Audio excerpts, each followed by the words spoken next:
Yes, and we apologize. Sometimes technology gets the best of us. And I also would like to apologize that I apparently cannot calculate Eastern Standard Time. That was my fault. When I read that you are 1 hour earlier than us, of course I read it to be 8 a.m., not 10 a.m., so I apologize. No way. I would like to welcome you all to the Certification Advisory Council. We are here today to discuss and make a recommendation on recognizing the accrediting agency. Your conference is ending now. As requested by the host, please hang up. Are you still there, Dr. Scharfman and Frischman? All right. If someone could get them back on the line, that would be great.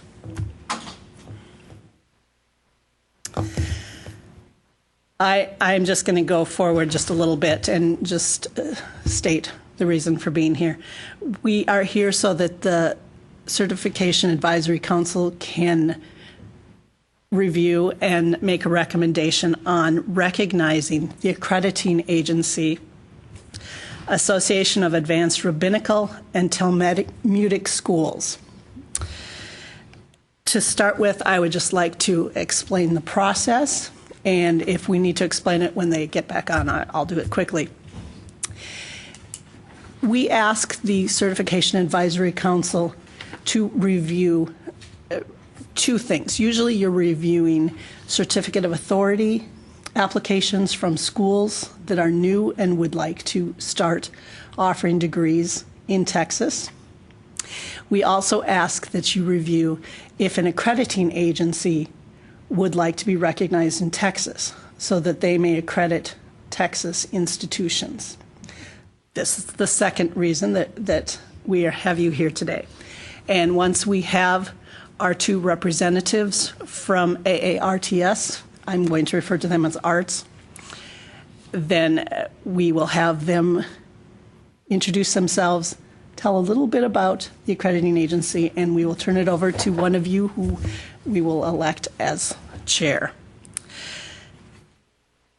I think we should probably pause and see if we could get them on the phone before we continue.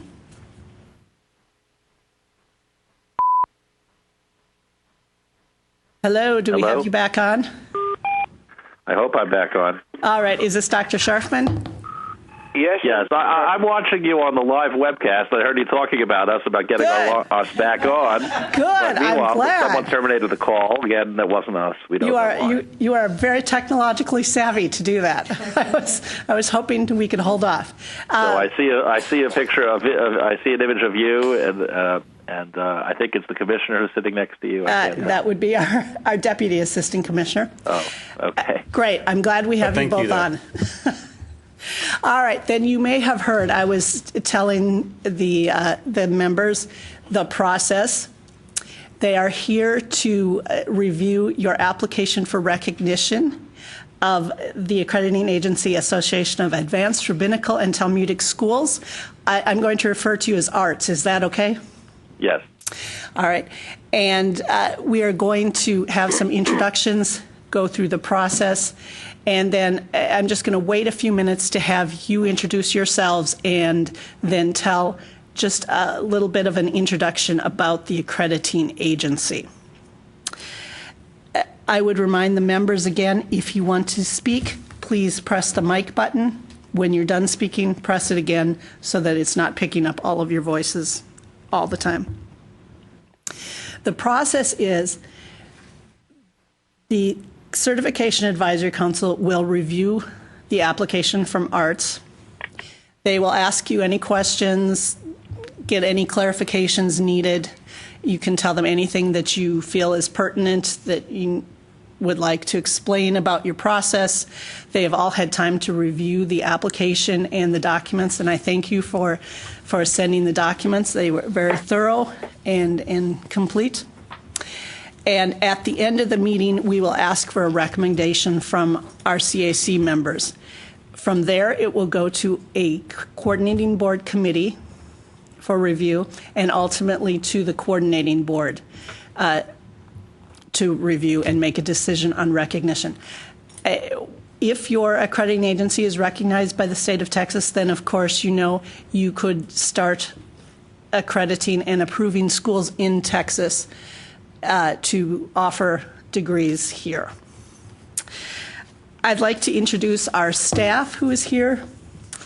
Our Assistant Commissioner Rex Peebles was not able to make it right away this morning, but I do have Deputy Assistant Commissioner Gary Tomerlin to my left. Gary, I don't know if you want to say anything. Could you say that over again? I didn't get the last name. Gary Tomerlin. Okay. Gary, do you have anything?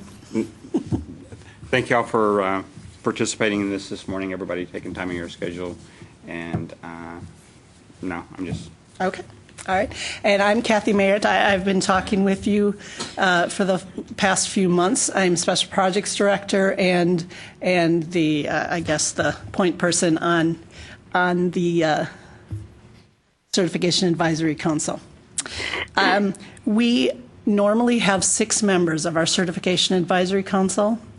One of our members, Joyce Williams, was not able to be here today. And the 6th member, Alan Runge, has now moved to Hong Kong. He is head of schools for a school there, and he told me he would already be in Hong Kong by this date. So we miss him, and we already have a nomination going forward. Hopefully we will have our 6th member by the next meeting. If our members could introduce themselves, please tell us where you're from and your position. And then we will get started. Yes, I'm Dr. Carolyn Wilson Green from Texas A&M San Antonio, and I am professor and director of our Center for Information Technology and Cybersecurity. I'm Jennifer Ram. I'm the Vice President for Business and Finance at the University of Mary Hardin-Baylor. Donna Jurek. I'm the Executive Vice President at St. Edward's University.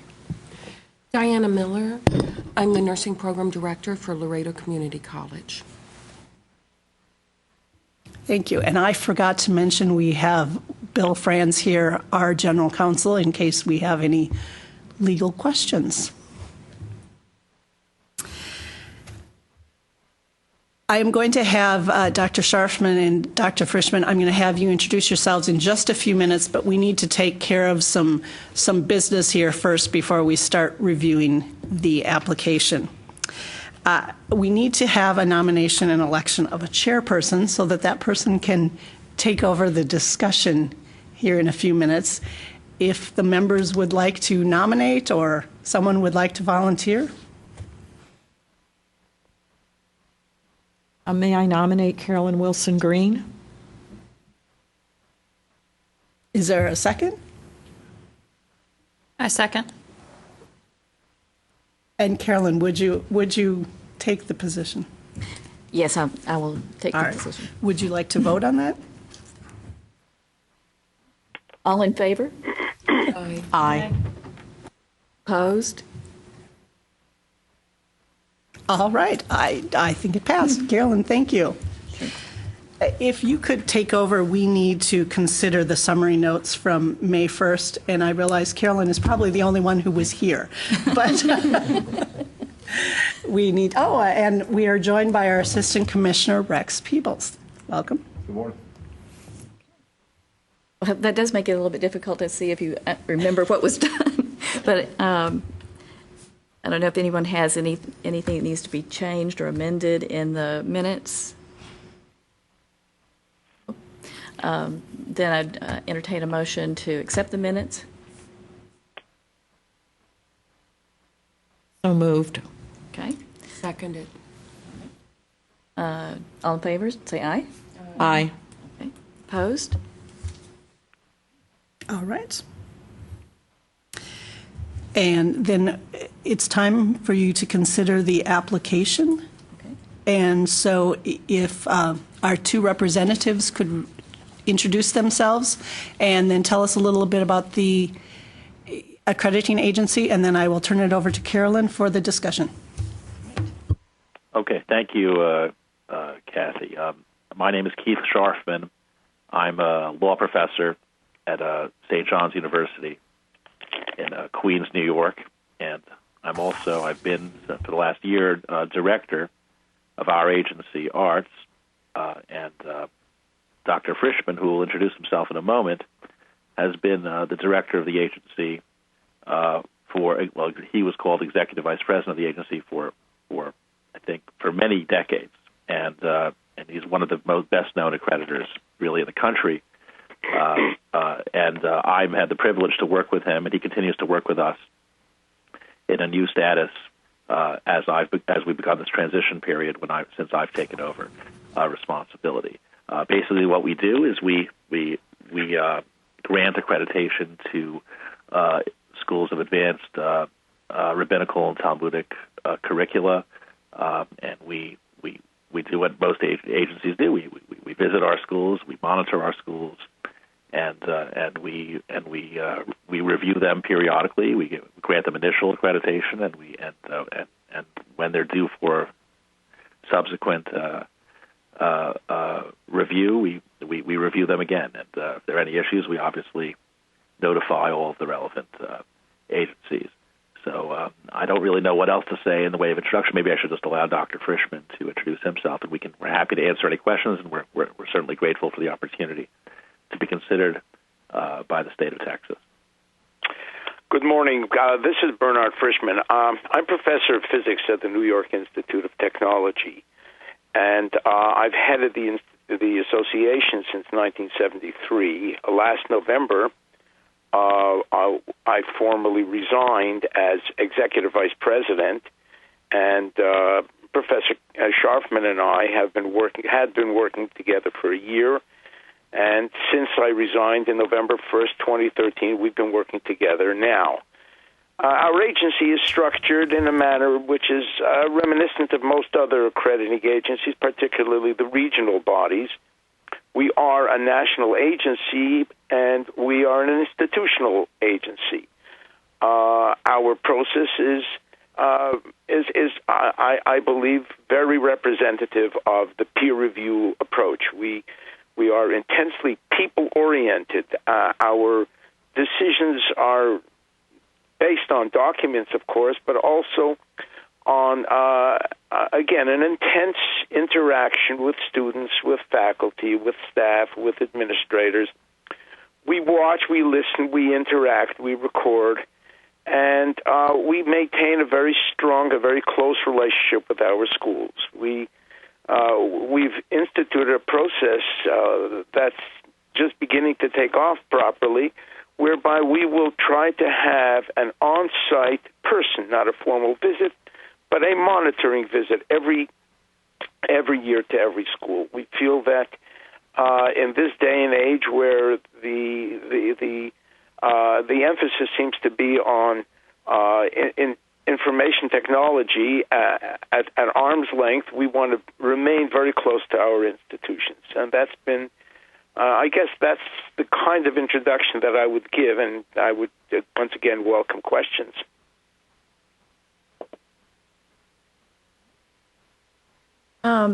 Well, as we get started, we want to tell you how much we appreciate the information you provided beforehand, and it was a real help to get to read not only what you're doing within the accreditation, but the handbook and other materials were very helpful in understanding your processes and then having a better sense of the institutions that you accredit.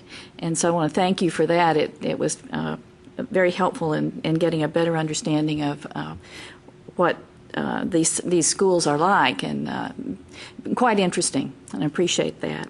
I think what we'll do now is open up opportunity for members of the council. If you have questions, if you'll speak up, we'll let each of you ask the questions that you may have and go from there.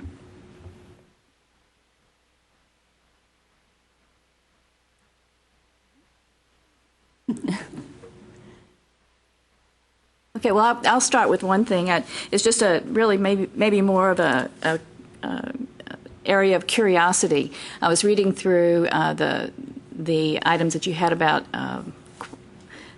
the guidelines for accreditation, and in the materials that you gave us, there was an emphasis on the quality of faculty, which we all believe is a very important part of review and ensuring that institutions are providing a good education for their students. And I was wondering, when you look at qualifications, what criteria do you use in the accreditation process to determine or to evaluate the qualifications of faculty? Well, I'll start and I'll have Dr. Frischman supplement my answer. Our institutional survey that we send out every year to our schools requires that the schools submit faculty vitae. Mm-hmm. And so we get a sense, first of all, often it's included in the school's catalogs as well. We get a sense of where the faculty members were educated, and there's an indication of any publications they may have and so forth. But in addition, when we go on a visit, we have with us always a faculty member, at least one faculty member, from another arts-accredited institution. Mm-hmm. And that faculty member will not only interact with the students at all the various levels during the course of the visit, but that faculty member will also interact with faculty, and then indeed the entire visiting team meets with the faculty for about an hour and has a wide-ranging discussion about their educational philosophies and what their mission is, and how the educational program that they implement is consistent with that mission and helps to achieve outcomes, and how are the outcomes related? How well do the outcomes conform to the goals and the mission and to the educational program? So we do engage in a process that gives us a lot of interaction. There's also reputational aspects. Usually, the faculty member, the faculty visitor will usually have a sense of the faculty's reputation in the field, mm-hmm. and that information sometimes also appears in the visiting team report. So that when the report is prepared, in addition to what was learned on the visit itself, that reputational information is sometimes mentioned.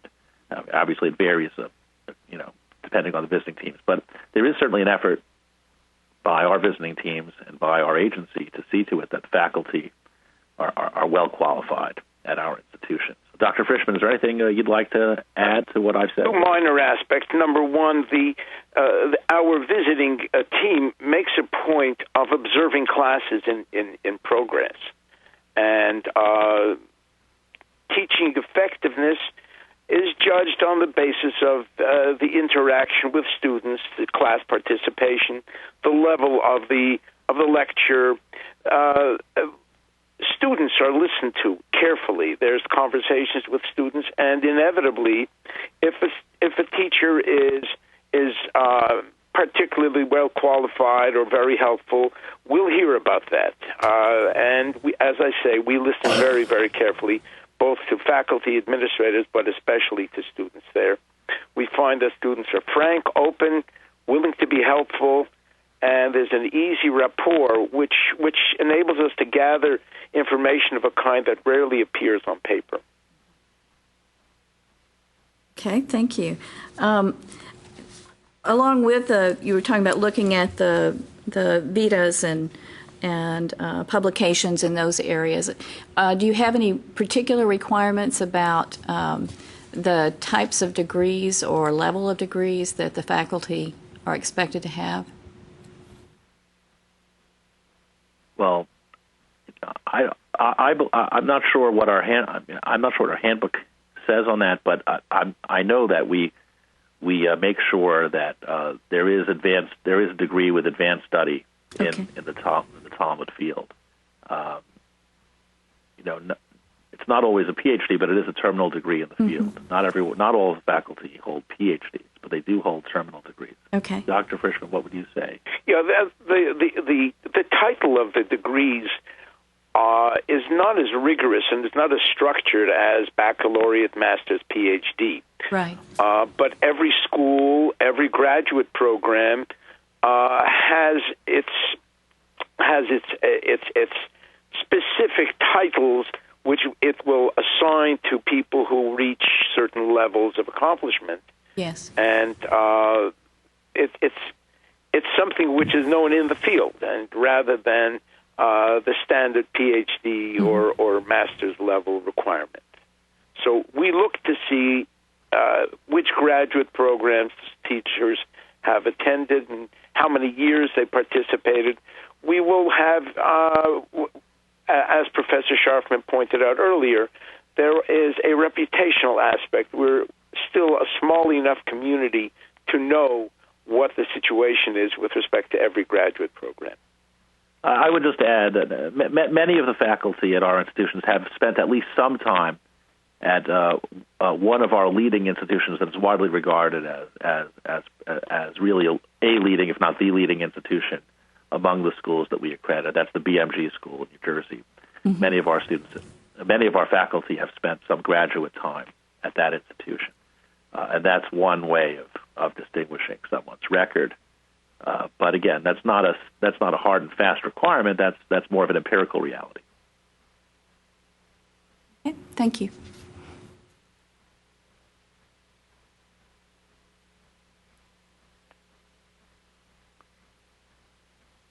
Any other questions?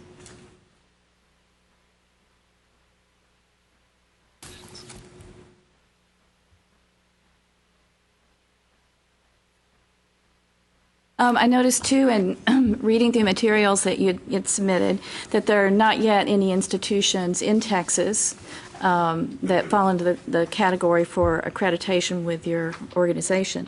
What do you see as the demand in Texas? Well, we don't have formal polling data. We know there are Jewish communities in Texas. Yes. So some important Jewish communities in Houston and Dallas, elsewhere. Mm-hmm. I think Galveston has an important history with the Jewish community as well. I don't know how large the community there is now. I do know, once upon a time I actually had an offer to teach at the University of Houston, so I actually went down and I visited and I met some of the people in the Jewish community there. And, okay. And there were two faculty members, I think, but no longer alive today, who've written a lot at Houston's law school, written a lot about Talmudic law, and they were friends of mine. But in any case, we don't know yet what sort of demand there is. We know that there are students from Texas who are attending institutions that we accredit in largely on the East Coast. We accredit around the country, but many of our institutions are in New York, New Jersey. And so students who want that kind of education, at least the way things are right now, have to travel to other states in order to obtain that education. And we don't know when it would happen that someone might wish to open a school in Texas. There's no immediate plan, so far as we're aware, to open a school of the sort that we accredit in Texas. There are additional benefits, I think, to having recognition from an important state like yours, and that is we often have graduates of our institutions who end up living in Texas, either having grown up there and studied elsewhere, then come back to Texas, or people who simply migrate to Texas who grew up elsewhere, and it's important for them to have a degree from an institution that's recognized in Texas, even if the institution is not itself in Texas. It might make a difference for them. So we don't know when or if a school will wish to open in Texas. If it does, if we were recognized in Texas, then we would tell the school, here's our accreditation manual. Here's what you'd have to do if you were interested in becoming accredited, and we have a process that we follow. Then we would visit. But so that's basically where we are. Okay. We don't have any immediate need, so far as we know, of any school that's opening anytime soon. Okay. I'll add. There is a community of scholars that I know of. It's called the Kollel in Dallas. That's had a very positive impact on the Orthodox Jewish community there, and there's been some significant growth. It's quite conceivable that should we become recognized, they may consider applying for recognition. Accreditation, of course, I'm sure you know, is a difficult process. It's an expensive process, both in terms of time and money. But we've had a lot of interest from individuals and people all across the country, And I suspect that should this process go through in a few years, we might end up with some application in Dallas. That's just a seat of the pants estimation, but I suspect that I see the elements of growth beginning in Texas as we've seen elsewhere in the country. Okay. As you consider then having schools developing here in Texas and accreditation of those institutions, being handled in Texas, would you anticipate having representatives or commission members from the Texas area as well? There's certainly no barrier to that. I can't. It's not up to we're staff, so it's not up to us who joins the commission. The commission members are elected. There's two votes really. There's the big vote of all the association members, but there's also an internal vote on the commission. And so we could offer names or we could make recommendations, but it's not up to us. Certainly, there's no barrier to anyone from any particular state. We would try to get the highest quality people we can, and if there's someone from Texas who is interested in joining our commission and who meets our criteria, we'd be very open to it. Certainly. Okay, thank you. Dr. Frischman, I always ask, since I've only been doing this a couple of years, I always ask Dr. Frischman if he wants to add anything. Keith, you said it well. That's exactly correct. Okay. This is perhaps a pure curiosity question, but as I read through your application, I was struck by the fact that there really was no discussion of instructional technology or computer sophistication.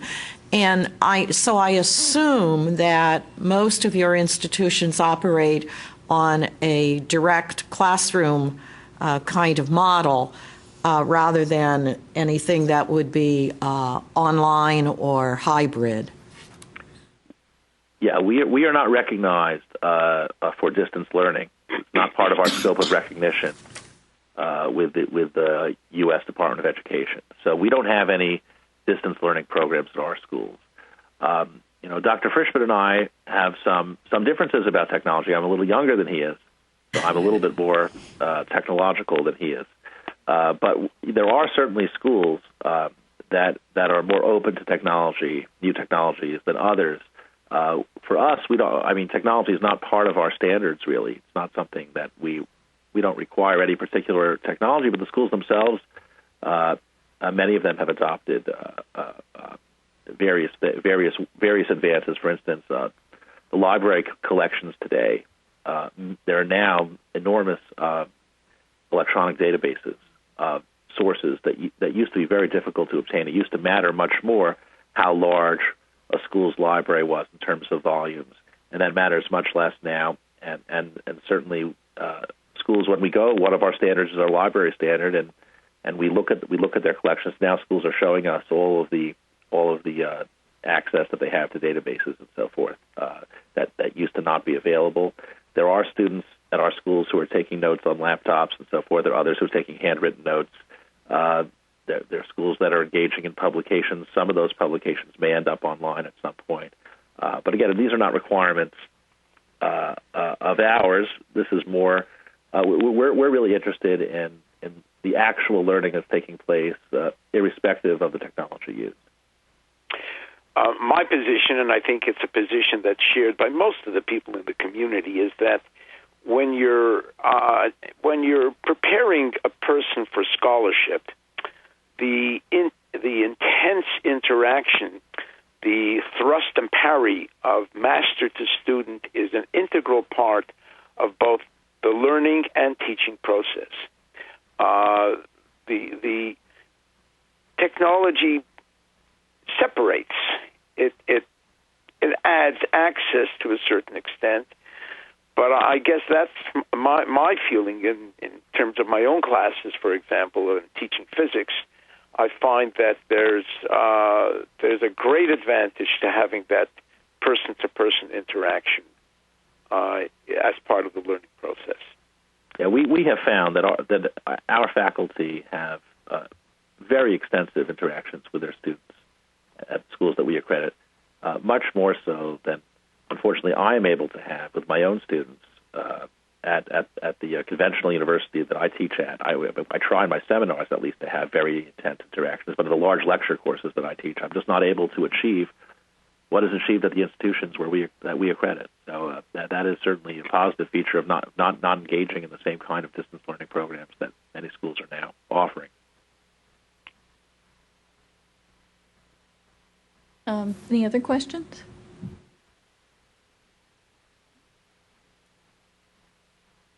Okay. No, if there's no other questions, then we would ask that you make a recommendation, a motion to approve or deny or have more discussion. Right, so we entertain a motion to approve or to deny or to move into a greater discussion about it.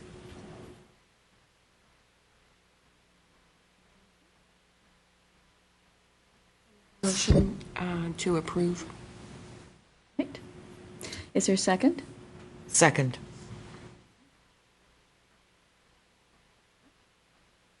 Then you want a recorded reply? Vote. Okay. So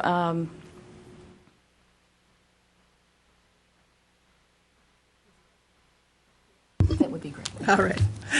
I will help you out. So the motion, as I understand it, is the Certification Advisory Council moves to recommend recognition of the Association of Advanced Rabbinical and Talmudic Schools as an accrediting agency in Texas. Okay. So record each person's vote? Sure. Okay. All right, then this is Carolyn Green, and I vote yes. Jennifer Ram, I vote yes.